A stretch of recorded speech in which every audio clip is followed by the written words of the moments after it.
Welcome back to my channel, The Entrepreneurial Mum. If you're new to this channel, I welcome you. I am Fiona Kumapiri, the founder of House of Ariana, Ariana's Kitchen, and the Fitness and Wellness Network. Let's say you're going on about your day. It's just a lovely, beautiful, sunny day, and everything is just going well. Then you're having a conversation with someone, or you bump into someone, they say something, and suddenly everything just turns gray. Like your day just suddenly doesn't feel so nice anymore. Well, I've experienced that on several occasions too, and there's an actual term for it. It's called being triggered. On today's episode, we're going to be talking about triggers. What are they? How do they come about? And how do we overcome them so that they don't take over our beautiful sunny days?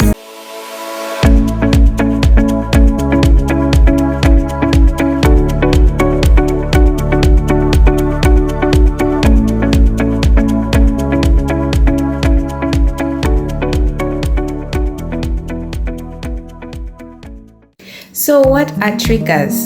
Triggers are emotional responses that are linked to past experiences. They are linked to past experiences in that our brain often records everything, especially the things that seem to be dangerous, because our brain was designed to keep us safe.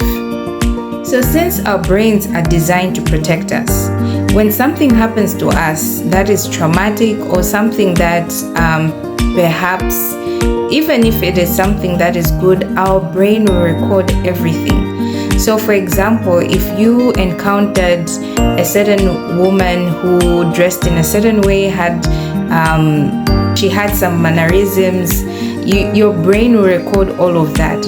And if the experience with that woman was very traumatic, your brain will record the color pink or women with those mannerisms as dangerous. So fast forward, when you're older, you meet someone who's wearing pink and doing the same mannerisms. Even though they are safe, your brain will immediately signal danger, and you find yourself reacting instead of responding to this person.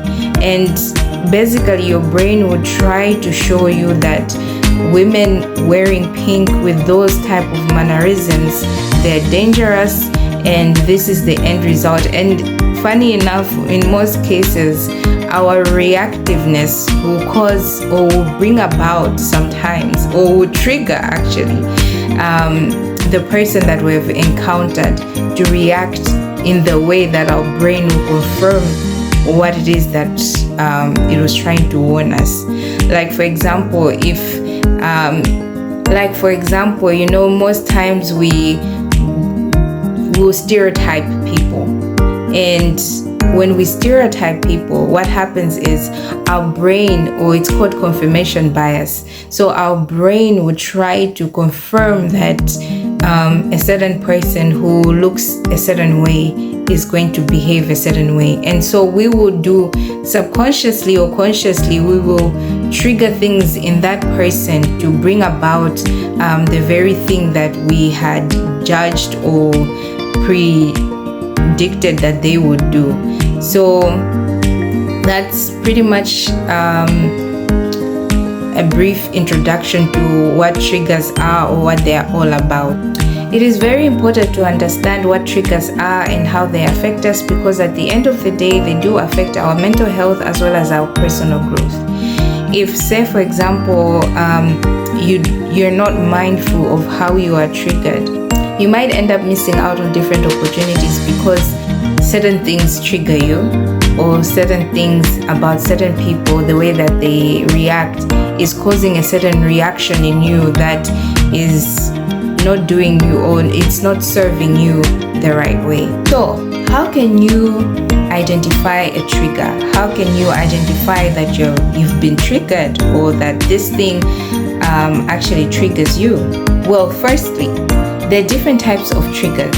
There are emotional triggers, there are environmental triggers, as well as relational triggers. So emotional triggers can look like having a conversation with someone and they say something that triggers a certain emotion out of you. For example, you're talking about something with a friend, and the comment that they make somehow brings about anger in you. You're not even sure why.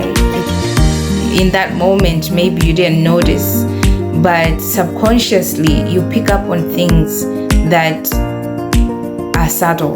Maybe it could be the facial expression. Maybe it could be the tone that the person used. Maybe it could be how they looked at you. These things happen in a very subtle way that it just kind of feels like a switch has been flipped.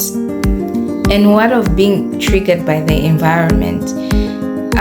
For example, if whatever experience you had the very first time you're at the hospital, if it was a very terrible experience, moving forward, every time you're in an environment that is hospital related, it will bring about certain emotions where you want to hide or where you want to escape, because maybe your first experience in the hospital was not so good. And looking at relational triggers could be how you relate to something or someone that could bring about different reactive responses. Reactive responses that probably do you more harm than good. But mind you, not all triggers are bad. Some triggers bring in the good emotions too. They make you happy, full. You're not sure why you're happy, but somehow you just find yourself smiling. You just find yourself joyful. So not all triggers are bad. As an entrepreneur and a mom, I have experienced my fair share of triggers. I recall the first time that a customer said they didn't like a dress. I took it personal. I didn't know then that it had triggered a rejection wound in me. What had happened was, when the customer said that they didn't like the dress, I understood as them not liking me. Or rather, I took it as though they were saying that my choice in clothes was, well, it sucked. So before I knew all about triggers and all about inner child wounds and all that, my first interaction with a customer that in any way was near negativity, I took it personally. I took it as though if they said no, they were saying no to me. If they said they didn't like a dress, then they didn't like me, or rather they didn't like my choice of dresses, or rather I took it as though they were saying that I sucked. And as a parent, I realized that there were a ton of things that triggered me, a lot of things that triggered me. Indeed, these kids were born to heal us from our inner child wounds. And as a mom, I think majority of the times that I have felt triggered the most have been the moments where I have felt inadequate. Inadequate in that maybe I had planned out to do all these things, and for a reason or two, my child doesn't like it and I feel a failure. So it triggered feelings of not being enough, feelings of not being accepted. I didn't realize then that it was, again, a wound, an inner child wound that needed to be healed. So being a parent, being an entrepreneur, there have been so many cases where I've been triggered and I have been reactive rather than being responsive, because whatever it was, I took it personally without realizing that there are cases where sometimes the person that you're interacting with is projecting, or sometimes it's more about them than it is about you.